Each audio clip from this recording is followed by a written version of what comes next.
Hello my YouTube family, welcome back to my channel. তোমরা সবাই কেমন আছো? আশা করছি ভালো আছো, আর আমিও খুব ভালো আছি। তো দেখো, আজকে একটা নেল আর্টের একদম ইজি একটা ডিজাইন নিয়ে চলে এসেছি, বাট ইউনিক ডিজাইন, এটুকু আমি অন্তত বলতে পারি। থাম্বনেল দেখে যদি তোমরা বুঝেই গেছো, বাট কীভাবে কী করেছি সেটা একটু এক্সপ্লেন করলে তোমাদের বুঝতে একটু বেশি সুবিধা হবে। তো দেখো, শুরুতেই আমি আমার একটা ক্লিয়ার নেল পলিশ পরিয়ে নিয়েছি, সেটাকে না শুকিয়ে তার ভেতরে দেখ একটা মেরুন কালার বা ডার্ক খয়েরি বলতে পারো, সেই কারণে nail polish dot dot randomly দিয়ে নিয়েছি। আর তার উপরেই অরেঞ্জ কালারের একটা নেল পলিশ পুরো একদম ডট ডট করে ভরাট করে নিয়েছি।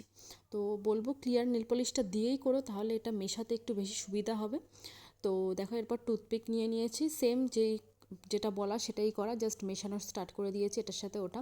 তো টুথপিক দিয়ে খুব একটা ভালো হচ্ছিলো না, তারপর আমি আবার সেফটি পিন দিয়েও দেখালাম তোমাদের, সব কটা দিয়েই দেখিয়েছি যেটাতে তোমাদের সুবিধা হয় বা করলে ভালো হয়। তো দেখো, একটু ফাঁকা ফাঁকা হয়েছিল বলে আমি আবার সেই সেম মেরুন কালারটা তোমার খয়েরি কালারটা দিলাম, তার উপর আবার অরেঞ্জ কালারটাও দিলাম, দিয়ে ওটাকে জাস্ট মেশাবে সব কটা নিয়ে। তো সেফটি পিন দিয়েই মিশো, আমি বলবো আমার এক্সপিরিয়েন্স অনুযায়ী আমি বলবো সেফটি পিন দিয়ে মেশানো ভালো, তাহলে জিনিসটা বেশ ভালো আসে। কারণ টুথপিক দিয়ে তোমার একটু মোটা হয়ে যায়, তো যার জন্য একটু সমস্যা হয়। তো যাই হোক, দেখো আমি ডটের টুলস দিয়েও মিশিয়ে দেখিয়ে দিলাম, ডটের টুলস দিয়েও কিন্তু খুব একটা ভালো হয়নি, আমার মনে হচ্ছে সেফটি পিন দিয়ে বেস্ট। তো সেফটি পিন তো সবার বাড়িতে থাকে, তোমরা ইজিলি করতে পারবে।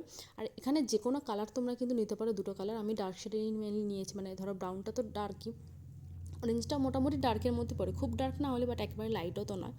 তো যাই হোক, যে কোনো কালার কন্ট্রাস্টটা তোমরা নিয়ে দুটো কালার জাস্ট দিয়ে মিশিয়ে নিতে হবে, হয়ে গেল। এবার এটাকে পুরোপুরি শুকিয়ে নেবে। আর হ্যাঁ, এটা বলতে পারি যে শুকাতে এটা কিন্তু একটু সময় লাগবে, যেহেতু বেসিক ক্লিয়ার কালারটা দিচ্ছ, সেটা না শুকিয়ে এর ওপরে সব কালার মিলিয়ে মেশাচ্ছ, যার জন্য একটু সময় লাগতে পারে। এইটা একটু টাইম নিয়ে তোমাদের করতে হবে।